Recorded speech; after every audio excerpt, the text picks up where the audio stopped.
Hi everyone, welcome back to my channel. तो दोस्तों आज हम देखेंगे कि नोटिफिकेशन साउंड को हम चेंज कैसे करें। तो सबसे पहले फ्रेंड्स हमें जो है फ़ोन को ओपन करेंगे तो वो सेटिंग ऑप्शन पे हम जाना है, इसको ओपन कर लेना है। ओपन करना है फ्रेंड्स हमें साउंड एंड वाइब्रेट पे जाना है। साउंड एंड वाइब्रेट पे जाएंगे तो फ्रेंड्स हमें जो है मैसेज ट्यून नाम का एक ऑप्शन पाएगा। इसमें से हमारी नोटिफिकेशन साउंड और मैसेज साउंड ये इनमें से ही चेंज होती है।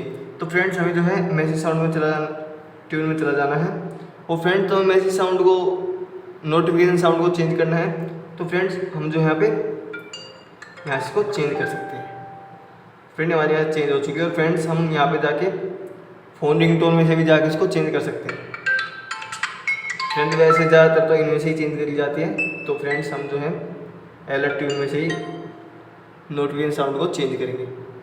फ्रेंड्स यहीं से हमारी जो है नोटिफिकेशन साउंड वो चेंज हो चुकी है। तो फ्रेंड्स वीडियो अच्छी लगी तो वीडियो को लाइक से सब्सक्राइब करें और जाते थे बेल आइकन दबाना ना भूलें। मिलते हैं हमारी नेक्स्ट वीडियो में, तब तक के लिए tata, okay bye, thank you for watching my video.